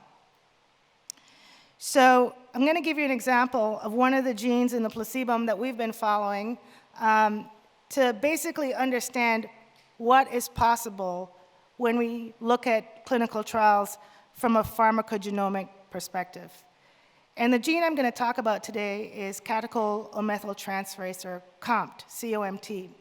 And it's a really fascinating gene because it metabolizes some of the molecules that are key in feeling homeostasis, which we just heard about. dopamine, epinephrine, norepinephrine, and catechol-estrogen. So what COMP does is it basically metabolizes these neurotransmitters and hormones, and we became interested in it because of the role of dopamine in placebo responses. We thought if we looked at one of the very interesting polymorphisms in COMP, a polymorphism is basically a change in the gene that is different among people. In this room, I would hypothesize, based on what we know, that 25% of the people in this room have the high activity variant or the VAL version of the enzyme, and so would be called VAL-VAL. You would be VAL-VAL homozygotes. And another 25% or another quarter of the room would be MET-MET or methionine homozygotes, which means they would have the low activity form, and everybody else, 50%, would be heterozygous. And what that means is that for the people who have the high activity form, they would basically have less dopamine, less epinephrine, less norepinephrine, because their enzyme works more efficiently to degrade those when they're made. And conversely, the low activity form, people would have, the MET-MET people would have more dopamine, epinephrine, norepinephrine, and catechol-estrogen. And the folks in between, well, you're the ones who we make drugs for. And you're gonna see why. So this is a study that the first study that we looked at to test this hypothesis was a clinical trial in irritable bowel syndrome. And this was a trial designed to titrate the placebo response. People were randomized to 3 arms, either to no treatment, and that's basically to capture the Hawthorne effect. You're in a trial, somebody's gonna be asking you questions, somebody's gonna be observing you. That may or may not change how you feel or how you process your symptoms or even your symptoms. The second arm was we call limited acupuncture, and it was sham acupuncture needles, and that was it. No strong interaction with the clinician or the patient or the practitioner. And the third arm was this augmented placebo treatment where you got 5 minutes of thoughtful silence from your practitioner. They touched you, they asked you about how you're doing, they expressed confidence in the procedure, and they really augmented this interaction. And interestingly, what we found was it was the high dopamine people in this augmented treatment arm. So the MET-MET people, the 25% of people who have higher dopamine, were the placebo responders. And we were really excited about this. And so we wanted to look at this in other trials. When we went back in the literature, we saw several trials in which they had placebo arms and they had looked at the outcomes. And we saw something very interesting. We saw that in the placebo arm here, yeah, the MET-MET people had the bigger response than the VAL-VAL people. But when they were randomized to drug, that placebo response was diminished, and the placebo response of the VAL-VAL people was increased, as if there was this interaction between the placebo and the drug, as if the drug could have possibly modified the placebo response. Well, we were fascinated by this, but we wanted to see if we could see it in an objective outcome, a hard outcome. And as you all know, there's probably no harder outcome than a myocardial infarction or a stroke or a death from a cardiovascular disease cause. And so we set a pretty high bar for ourselves. We wanted to look in the Women's Health Study, which was done in 1993 to about 2005. 40,000 women were randomized to placebo, aspirin, vitamin E, or aspirin plus vitamin E, and they were followed. And the goal of the study was to see if aspirin could prevent cardiovascular disease events and if vitamin E could prevent cancer. And at the end of that trial, the outcome was no difference between placebo and aspirin, no difference between placebo and vitamin E. And so we thought this might be a perfect trial because there was no difference between drug and placebo, so it could be that there was somehow an interaction between the drug and the placebo arm. And so when we looked, this is a Kaplan-Meier curve, and let me just walk you through what we're seeing here. On the x-axis is the 10 years of the trial, and on the y-axis is a cumulative incidence of major cardiovascular disease myocardial infarction, stroke, or death from any cardiovascular disease cause. And so if you're higher on this curve, then, which is this black line here, which were the met people on placebo, then you have the highest incidence of cardiovascular disease. And right here, the met women on placebo, we thought they would be the lowest people. They would have the lowest rate of cardiovascular disease. But nature is not so kind to make your science come out perfectly. And when we talked to the cardiologist, they pointed out to me that, yes, they might have more dopamine, but they also have more epinephrine and norepinephrine. So they're going to be more sensitive to stress, and they're going to be more susceptible to cardiovascular disease because epinephrine and norepinephrine are key hormones and neurotransmitters in cardiovascular function. What was fascinating, though, was when we looked at what happened to the women who were randomized to aspirin, we saw this very significant drop in the rates of cardiovascular disease in the aspirin arm. And conversely, for the Val-Val women on placebo, they were doing very well. They did the best, essentially, in the whole trial. But the Val-Val women on aspirin had this, again, dramatic increase in cardiovascular disease. And so we've been doing this analysis not just with COMT, but with other placebo genes, and what we're finding is very similar. I'm going to just give you a sense of some of the studies that we've looked at so far, and we've looked at many more, but what we're seeing essentially was actually for the vitamin E side of the trial that looked at cancer, we also saw, again, the same effect for cardiovascular disease and COMT, where the people in the placebo arm did better and the people in the vitamin E arm who had the high activity genotype did worse. But we saw the same thing for cancer, and we've seen this now in several trials, whether it's chronic fatigue or depression. We keep seeing this interaction. And I think what's really important is if you were to average the effect of the placebo and the effect of the drug, you would essentially see, and you would conclude, that there's no difference between drug and placebo for these drugs. So just to kind of round out this issue of COMT, it's very striking because it's associated with many different attributes, whether they're psychological or neurological, harm and avoidance, memory and attention, stress response, substance abuse, obsessive-compulsive disorder. Many of these conditions you can see we're constantly trying to develop new drugs for, and actually some pharma companies have closed divisions that have tried to develop drugs for these types of conditions because they just can't make them. They can't beat the placebo response. And I also wanted to add the many, many drugs that we know interact with COMT. And so I think this is a problem that is complex and continuing. So the question of additivity was our third myth. And I just wanted to end by showing you we're taking this to the next level. We're looking at genome-wide association studies. So we're looking at all the genes and that could possibly be affecting outcomes with placebo treatment versus outcomes with drug treatment. And here is a GWAS of a trial in depression. And on the left, these plots are called Manhattan plots. And on the y-axis are the 22 chromosomes. And on the x-axis is the level of association between a given gene and a locus on the chromosome. And if you just, are in the back of the audience here, you can see that these are two very different curves. And you would expect at some level, and there isn't, some overlap between drug and placebo.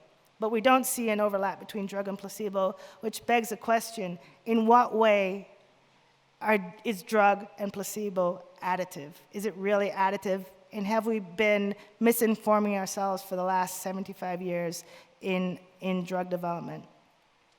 And I should caveat that in drug development for pain, anxiety, depression, conditions where you see high placebo response, as opposed to conditions like bacterial infections or viral infections where the drugs work directly on an exogenous pathogen and are very effective and are additive with placebo.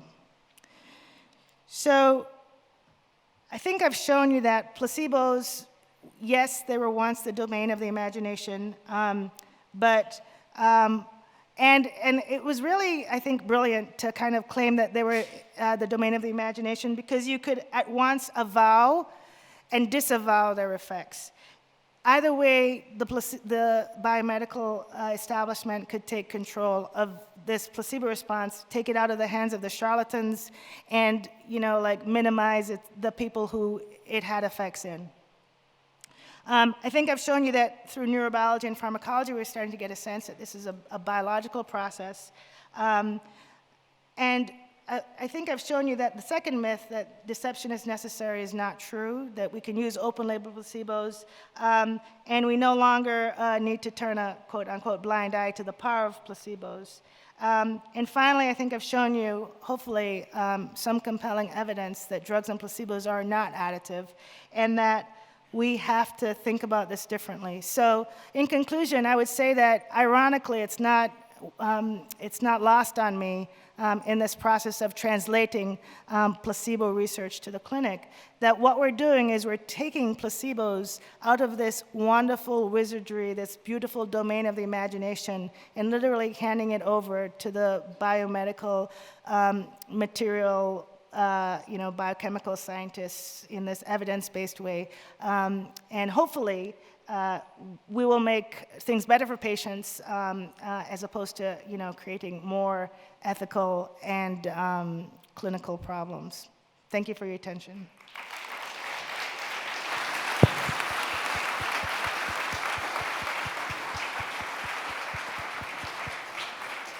Thank you so much, Kathyn. That's so exciting.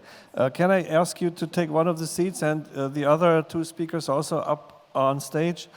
I realize we're cutting into the coffee break a little bit, but I think these fields of research are so exciting that we should admit at least a few questions. There is a microphone over there, and there should be one over here. Is that the case? Yes. So please use the microphone. And maybe you mention to whom your question is directed. Okay, my question to Kathyn.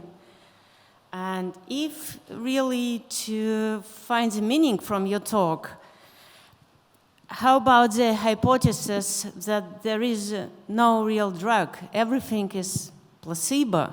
We just don't get how it works in full. I love that. Is this on? Can you hear me? Yes. Yeah. So two things I want to say. I do think that the real drugs are antibiotics and antivirals. As you know, the HIV epidemic is a modern-day example of the power of, highly active antiretroviral therapies. I do think that you're right about, what are the real drugs? Because although I thought, look at this, the drugs are actually modifying the placebo response pathway, what I realize is we've been selecting for, because of the way we design clinical trials, literally for drugs that boost the placebo response pathway. And I would even add that if you boost the placebo response pathway so much so that you move from reducing pain to addiction, then you have a problem. And I think that, yes, I do think many of our drugs already target the placebo response pathway. And, I think prospectively, it's a place that we have tremendous power, and now we can harness it again for ourselves. Thanks. Yes, please. My question is to Professor Sporns. I'm a neurosurgeon, and I would like to ask you, is it the time to talk about connectome surgery? So I would like to take your opinion about how we can change the illness in neurosurgical terms or in psychiatric terms by changing the networks in the brain. Thank you for the question. That's obviously a major motivation behind this entire effort of mapping these pathways, mapping these connections. But we also have to acknowledge that we are really at the very early stage in this mapping effort still. And our methodologies are not as precise as we wish them to be. They're not as sophisticated, as reproducible. And the whole effort behind creating new methods is actually taking a lot of our time. Having said that, my hope is that with a better understanding of connectivity patterns and how they change across time, how they vary across individuals, how they vary across the lifespan, we will ultimately have a tool at our disposal to make a more systematic and more mechanistically based stab at changing connectivity patterns in ways that make people better, that hopefully interact positively with disease processes and stop them or delay them. I think we're still quite a bit from that.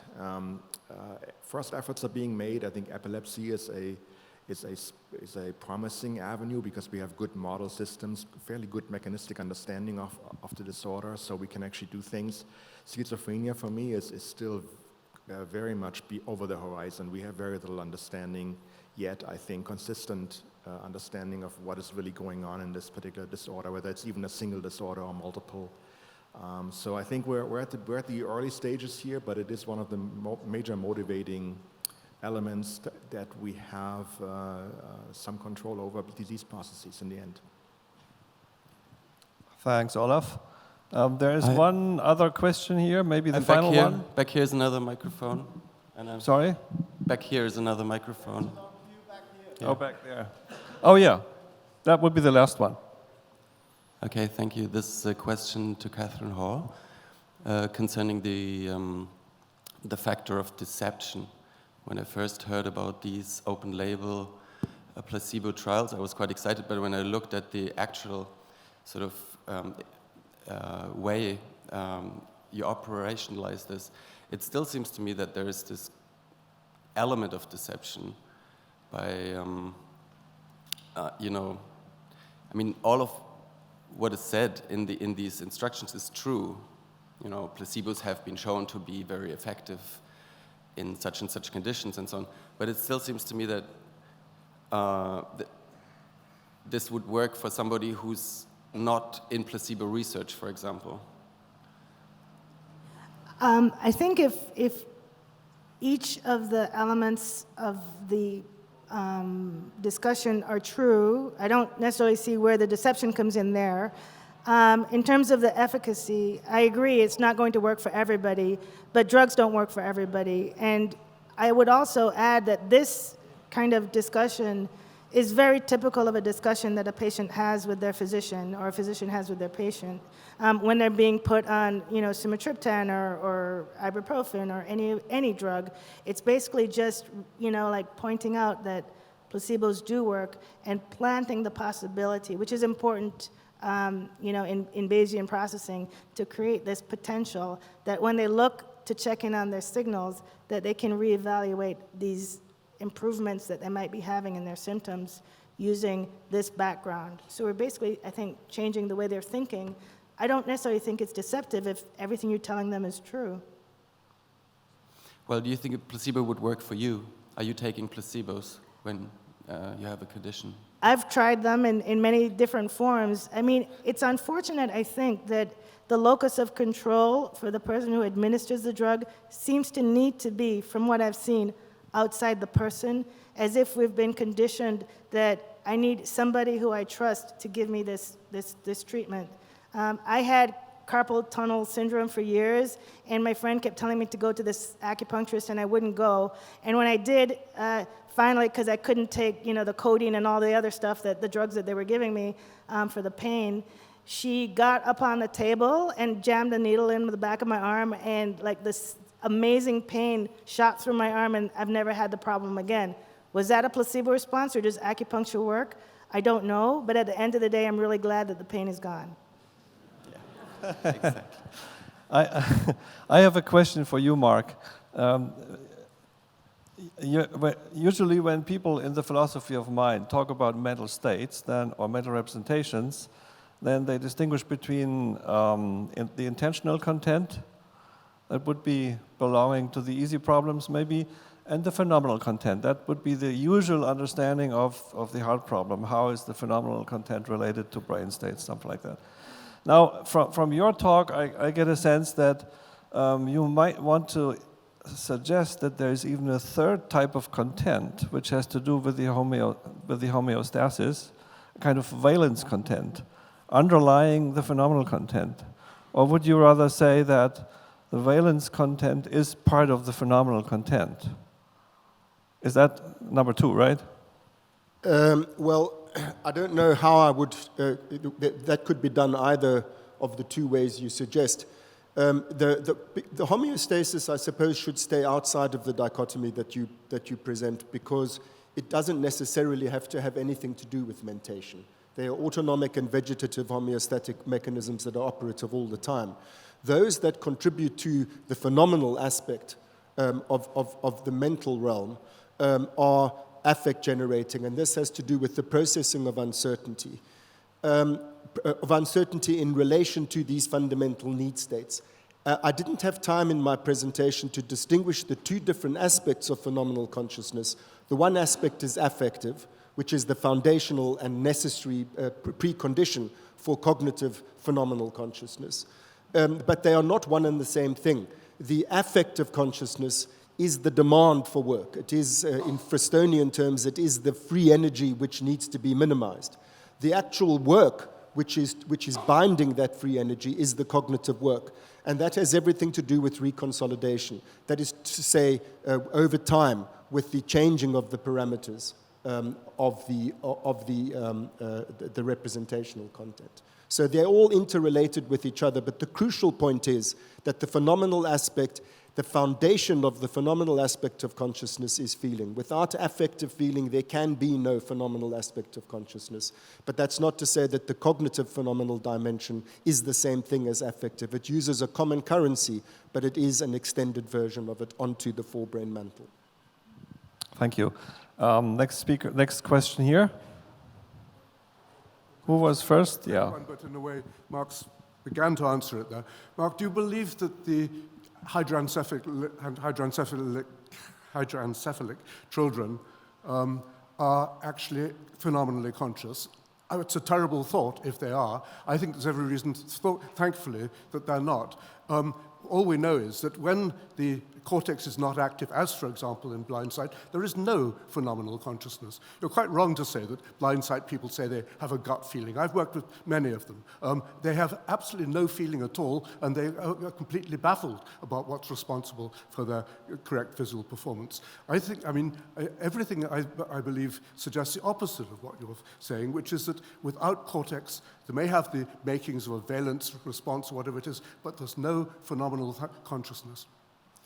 Well, what you're saying touches on the sort of fundamental problem of our whole field, which is the problem of other minds. Of course, in an absolute sense, one can never answer this question.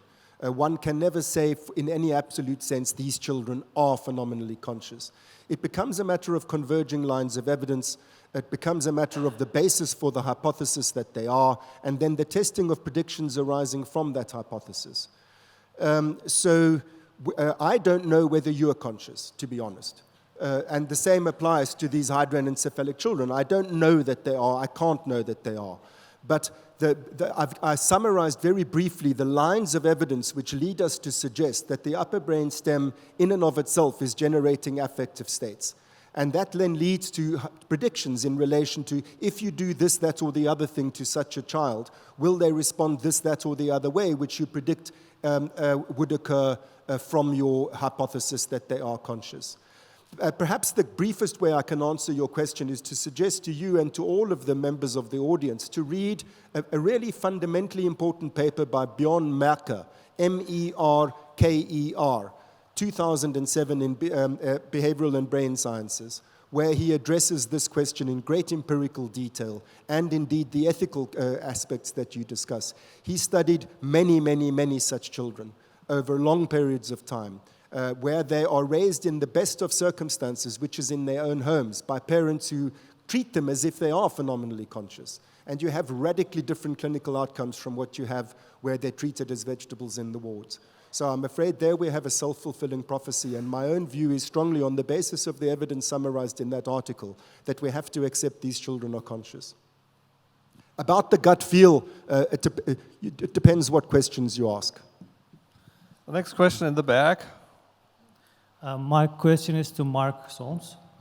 You said that consciousness is generated at the upper brainstem, and you showed some mechanisms how this could be happening. But there are also some panpsychist or quantum-based approaches.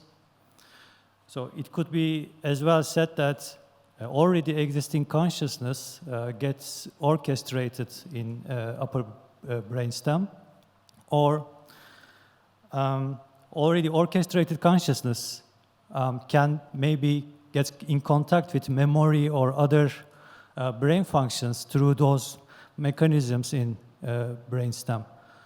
Do you think your theory excludes these possibilities? Had I time to give my entire presentation, you would have seen my last slide, which says just a clue.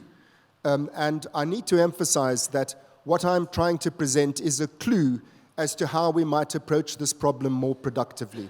So I don't want to give the impression that we've worked out the mechanisms in all of their detail. And I can only therefore answer your question in broad brushstrokes.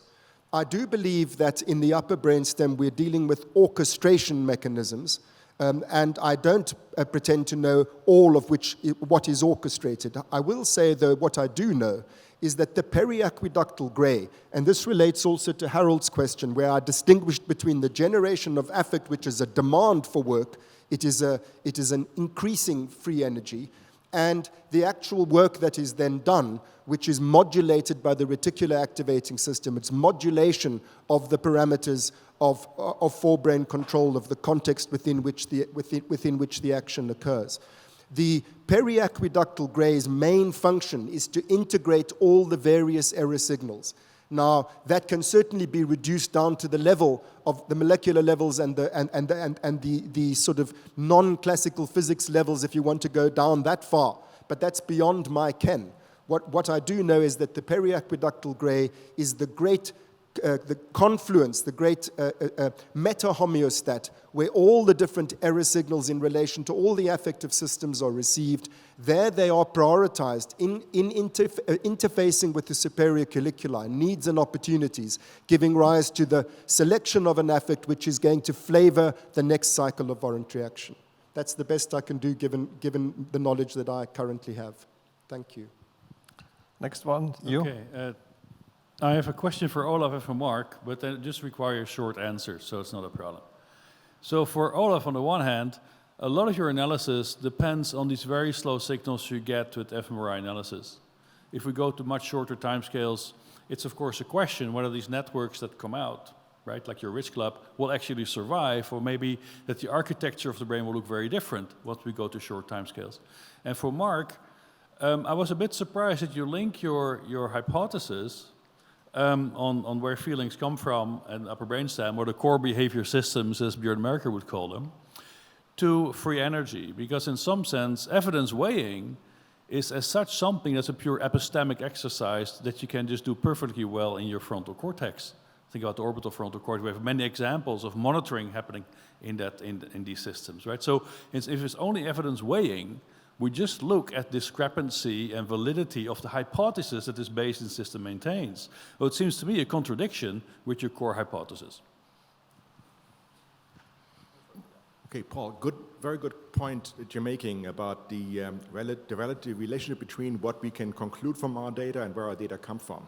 And especially when we're dealing with imaging data of any kind, actually, not just MRI, but also, I would say, EEG, MEG, and all the other methodologies. We have to be very sensitive as to how we gather the data, what is actually being measured. So things like Rich Club, which, by the way, is an anatomical feature, that doesn't depend so much on fMRI, but those fMRI default mode, saliency, that kind of taxonomy really does depend on the measurement technique to some extent. Having said that, we can trace MRI signals to neurophysiological processes, and that's been done in various ways, so they're not completely disconnected from that. If we get to other technologies, such as faster methodologies such as EEG, MEG, or invasive recordings, ECOG, and so forth, the network structures we see will be slightly different, perhaps radically different. That illustrates, once again, that we are at the very beginning of our endeavor. The question earlier about clinical applications, I think this is one of the things that is still an obstacle for us. We have these widely applied but rather imprecise spatially and temporally measurement techniques. And it is still a bit of a struggle in our field to really be sure that what we're measuring is not a feature of the technology, but is actually grounded in a neurobiological reality underneath. And we have to be very careful about that. So thanks for that comment. I'm afraid I have to answer every question with the preface, had I enough time to, I would have covered all these things. The crucial point is that there's a hierarchy of control. There's not one locus within which this weighing occurs. The hierarchy proceeds from at the level of the upper brain stem, where we have predictions which are absolutely inviolable. For example, I predict my blood gas ratios will be such and such. I predict my core body temperature will be such and such. Then up the hierarchy you go through levels of reflexive control and instinctual behaviors, which can be conditioned through the non-declarative systems, all the way up to the ultra-short-term memory periphery, and back down again. So decisions can be taken at the level of working memory, but ultimately all of these error signals need to be submitted to periaqueductal gray for the ultimate decisions to be taken in relation to the full gamut of the hierarchical controls. So, for example, you can decide to do X, Y, or Z in your working memory. Ultimately, that can be overridden at the level of the midbrain decision triangle, as it has to be, because certain priorities have to take precedence over others. Now the gentleman in the back again, and then Eva, you will be next. I have a question to Kathyn. Which theoretical explanation do you have about things that pure information in living beings can act like material entities? I'm sorry, was that a question for me? No, for Kathyn. So your question is that information can act like material? Pure information act like material under some circumstances, of course, in living beings. Well, I do think that at some point, whenever something external, like we can't, visual information, for instance, is not, I mean, light, whether it's a matter or wave is another question, but at some point, all this information that's coming in is translated into something that's biomolecular, right? As far as we know, or that's the working hypothesis. So I do think that even information, when it hits our bodies, gets translated to something that is somewhat physical. If I understand it right, what you have said, it's not as a carrier of the information that works, it's the information alone that has actions in the patients. Interesting. Yes, I would say that it's the information alone, and I think it ties back to what we're all talking about here, which is how does your body respond to external signals, right? And so you could put, when I put some food in my mouth, my body secretes enzymes. When I see the food, my body secretes the enzymes. And so I think that this question of whether you need to have a physical pill or information, I think it's almost, to be facetious, immaterial. It's how we translate or are conditioned or act based on the information or the food because the biochemistry is also the food sends a signal which sends, which calls for its own set of responses. Thank you. Yeah. Thanks, Kathyn. Eva is next. Yes, I want to ask each of the speakers a short question. Max, I want to ask Sporns whether you have a rich club kind of organization in ganglia. Where? In ganglia. No. For example, no. Not even in the cephalopod arm ganglia? We have actually looked in the rat brain across multiple sort of subdivisions, basal ganglia, recently also hypothalamus and thalamus, and there's no such thing as Rich Club organization in those structures. It doesn't exist. Okay. It seems to be a feature of cortex or larger systems that have cortex in it. Right, thank you. I have a question to Mark Solms. You were saying that we should not think about cognitive kind of capacities, but rather about affective kinds of capacities. I wonder why you make this differentiation, why you make this distinction, because I think that, for example, for somebody to respond and predict something that will happen to it, it has to learn. So for learning to occur, you have to have value system and reinforcement system by definition. And unless you have some reason to respond with a holistic kind of response to a novel kind of stimulus, whether it's your own action or somebody else's action, then it is a completely innate response would suffice. So I think that I agree with you that affective kind of value systems are necessary and are very, very important, but I don't see how you can really disconnect them from a learning system.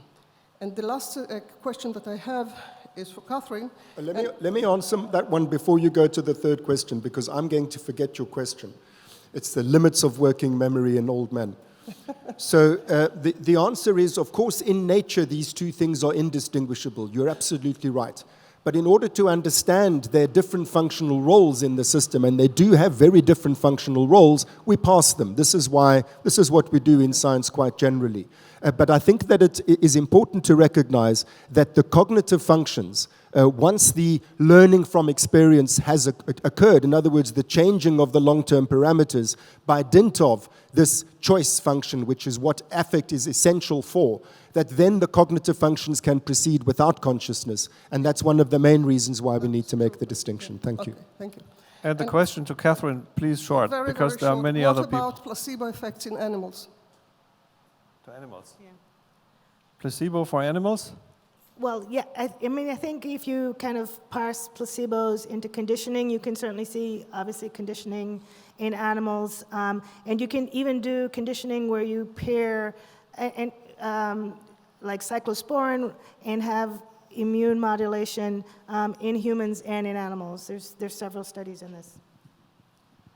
So I would suggest we have 2 more questions and then we go to the coffee break. And of course, you can continue chasing these guys over there. This is Dwight? Yes, please. Okay. Thank you. Mark Holmes, there's been some excellent lectures on language itself, changing paradigms, and so forth.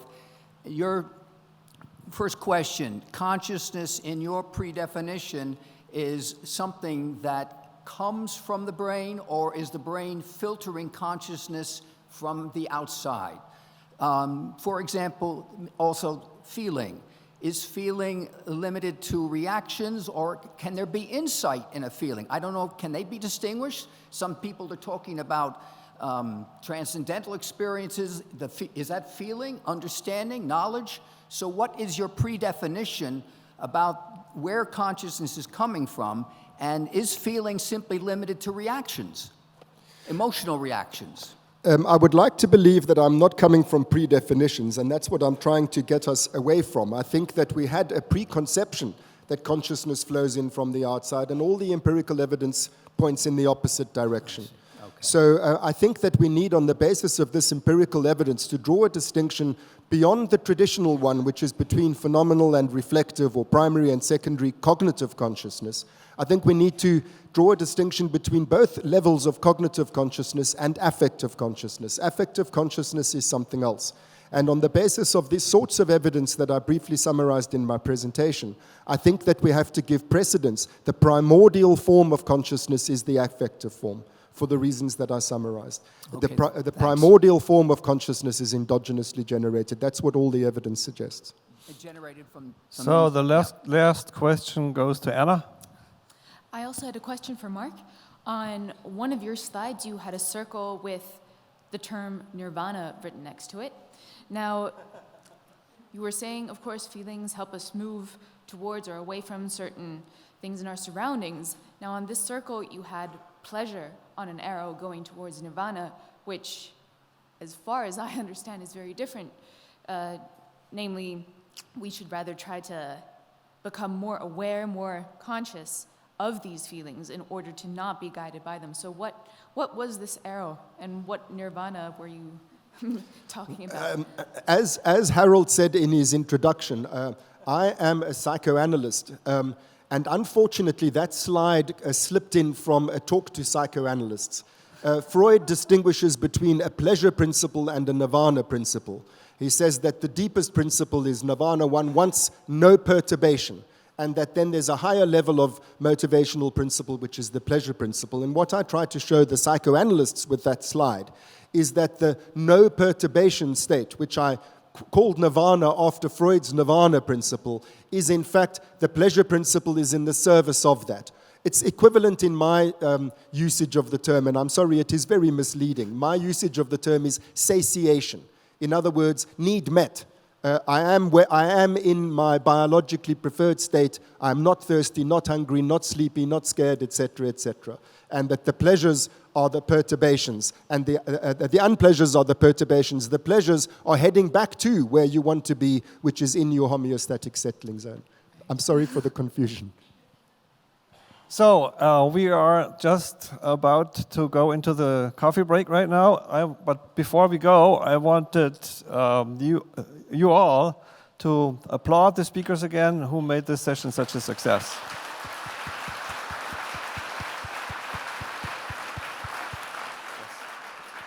And please be back at 11:10 for the next session. That will be the session on planned cognition.